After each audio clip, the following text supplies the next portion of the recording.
There's no feeling more intense than starting over. If you deleted your homework the day before it was due, as I have, or if you left your wallet at home and you have to go back after spending an hour in the commute. If you won some money at the casino and then put all your winnings on red but it came up black. If you got your best shirt dry cleaned before a wedding and then immediately dropped food on it. If you won an argument with a friend and then later discovered that they just returned to their original view. Starting over is harder than starting up. If you're not ready for that, like if you've already had a bad day, then what you're about to go through might be too much. Feel free to go away and come back. I'll be here. Alright, thanks for coming with me on this trip. I'll understand if you have to take a break at any point. Just find a safe place to stop and quit the game. Don't worry, I'll save your progress, always, even your mistakes. This game is a homage to a free game that came out in 2002, titled Sexy Hiking.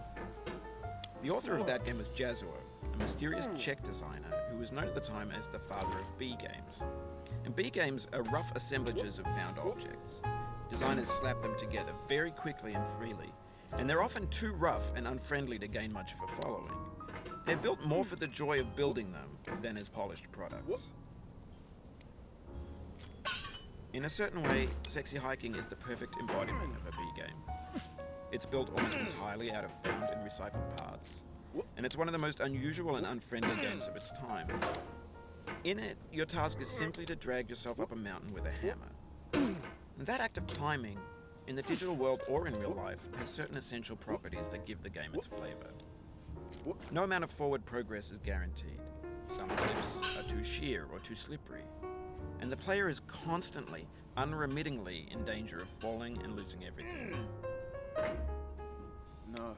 Anyway, when you start Sexy Hiking, you're standing next to this dead tree that blocks the way to the entire rest of the game. It might take you an hour to get over that tree, and a lot of people never got past it. You prod and you poke at it, exploring the limits of your reach and your strength, trying to find a way up and over. And there's a sense of truth in that lack of compromise. Most obstacles in video game worlds are fake. You can be completely confident in your ability to get through them once you have the correct method or the correct equipment or just by spending enough time. In that sense, every pixelated obstacle in Sexy Hiking is real. The obstacles in Sexy Hiking are unyielding, and that makes the game uniquely frustrating. But I'm not sure Jazuo intended to make a frustrating game. The frustration is just essential to the act of climbing, and it's authentic to the process of building a game about climbing. A funny thing happened to me as I was building this mountain. I'd have an idea for a new obstacle, and I'd build it, test it, and it would usually turn out to be unreasonably hard. But I couldn't bring myself to make it easier. It already felt like my inability to get past the new obstacle was my fault as a player rather than as a builder. Imaginary mountains build themselves from our efforts to climb them, and it's our repeated attempts to reach the summit that turns those mountains into something real. When you're building a video game world, you're building with ideas, and that can be like working with quickset cement.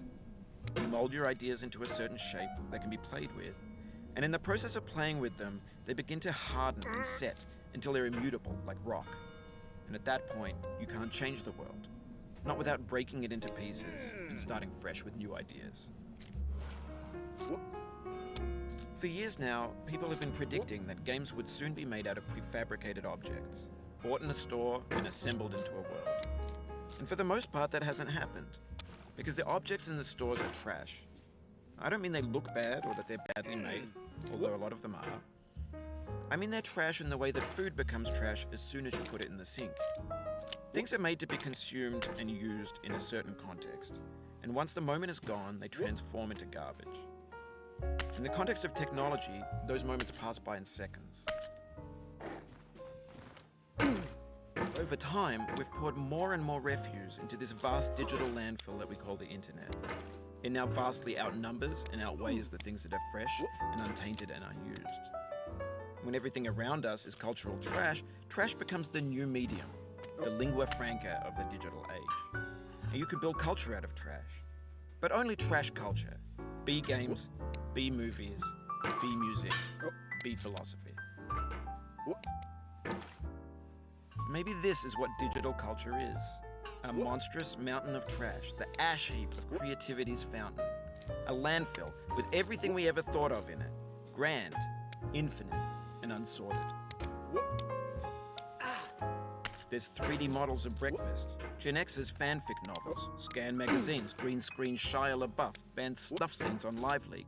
Facebook's got lifelike bots with unbranded adverts and candid shots of Kanye and Taylor Swift mashups, car crash epic failed GIFs, Russian dashcam vids, discussions of McRibs, discarded, forgotten, unrecycled, muddled, rotten, untitled. Everything's fresh for about 6 seconds, until some newer thing beckons, and we hit refresh. And there's years of persevering, disappearing into the pile, out of style, out of sight. In this context, it's tempting to make friendly content that's gentle, that lets you churn through it but not earn it. Why make something demanding if it just gets piled up in the landfill, filed in with the bland things? When games were new, they wanted a lot from you. Daunting you, taunting you, resetting and delaying you. Players played stoically. Now everyone's turned off by that. They want to burn through it quickly. A quick fix for the fickle, some tricks for the clicks of the feckless. But that's not you, you're an acrobat. You could swallow a baseball bat. Now I know, most likely you're watching this on YouTube or Twitch, while some dude with 10 million views does it for you. Like a baby bird being fed chewed up food. That's culture too. But on the off chance that you're playing this, what I'm saying is, trash is disposable, but maybe it doesn't have to be approachable. What's the feeling like? Are you stressed? I guess you don't hate it if you got this far. Feeling frustrated? It's underrated. An orange is sweet, juicy fruit locked inside a bitter peel. That's not how I feel about a challenge. I only want the bitterness. It's coffee. It's grapefruit. It's licorice. It feels like we're closer now. Composer and climber, designer and user. You could have refused, but you didn't. There was something in you that was hidden, that chose to continue. It means a lot to me that you've come this far, endured this much. Every wisecrack, every insensitivity, every setback you've forgiven me is a kingly gift that you've given me.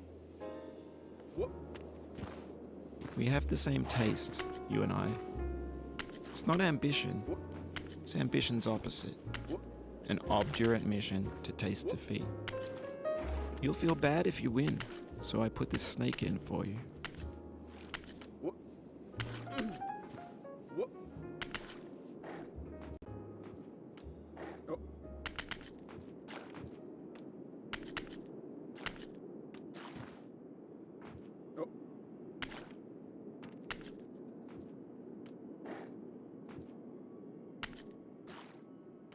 Have you thought about who you are in this? Are you the man in the pot, Diogenes? Are you his hand? Are you the top of his hammer? I think not. Where your hand moves, the hammer may not follow, nor the man, nor the man's hand. In this you're his will, his intent, the embodied resolve in his uphill ascent.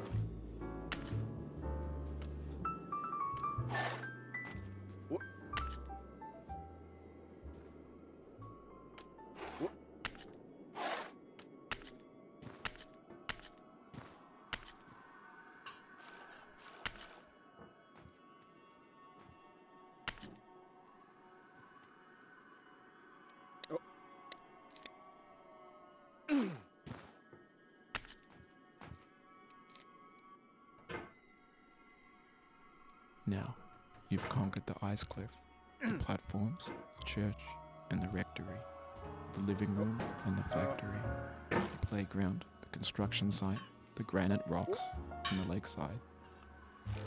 You've learned to hike. There's no way left to go but up, and in a moment I'll shut up. But let me say, I'm glad you came.